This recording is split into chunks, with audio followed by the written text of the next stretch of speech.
Uyu ni Gathogo kuma itura ria Gilgil na ni murimi woma wa njuki kuona ati ena miato igukira igana rimwe na kia mbere tukorie ciigi mugethere wa uki itu tumigethaga kuringana na season njuki dipendaga na uria mbura ihana bururi-ini.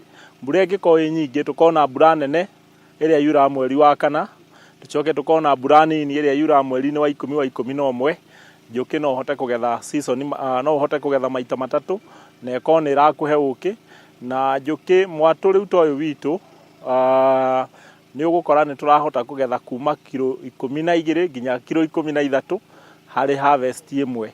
Akagana na akauga njuki no rithia wacio ni kirore na ndangiwagira kiene. Na njuki ni kindu kiega tondu njuki nditindaga ikirangirwo ati uge ati ni woka hana thimbu ati niguo mundu ndagoke kuiya. Njuki ndiheagwo minyo ni uyu uguo koguo njuki ni kindu kiega wina kamwatu kamwe twiri tutatu. Githomo kanyongerera na gathomo ria miatu yambagwo. Kindu kia mbere uria wagio ni kumikira wagio ni kumiethera handu hena miti handu hakuhi na mai. Kindu kia mbere urore mai njuki ndigathie kuraihu kugira mai. Ucoke ukorwo wina miti handu uramenya surrounding ina mahua. Kundu kuraura tubura wega na kundu ningi gutari heho muno. Thoko nayo igakorwo na wara muingi amwe makigura indo itiganite gukirikana ni uki. Uki mwega ndungirigwo niguo. Uki mwega ni uceraga na thutha wa ihinda inini uki uria mwega biu ni ucokaga ukoma ungiigua heho.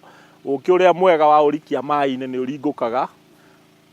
Icio ni njira imwe cia gukorwo ukimenya uki ni mwega na riu ningi ni wega tondu ni uri njira nyingi cia guthukia ri ni wega wethe mundu uria mwega uwi murimi no ti uria urehaga uki wethe wi itura riaku oko ni ta Girigiri etha mundu uria uwi murimi wa uki uthii ugure uki kuriwe no tiga guthii kugira mauki na kuu uguo njira-ini.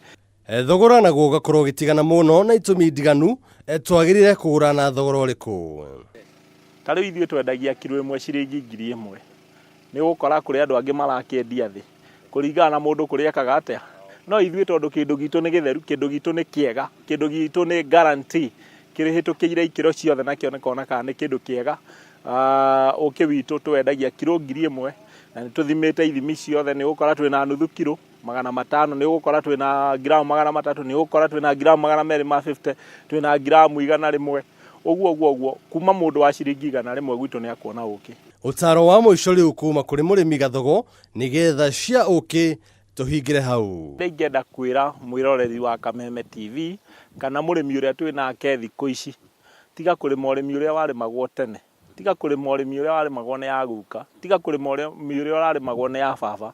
Rima kiriu urimi wiretwo kilimo biashara, urimi wa biashara tari biashara urahura waigirira mwatu wa ciringi 5,000 ciringi 6,000 eterera tigirira ati mwatu waku no wagia na kindu undu mwatu ucio waku ungikorwo ni wa gucokeria 10,000 na kindu no wakuhe ungikendia uki wa 13,000 ithe mwatu waku ndwarihika ona ithe ndukiri muriheho. Handu-ini ha metha ya wonjoria ya Kameme Getwo Njuguna Wang'ang'a.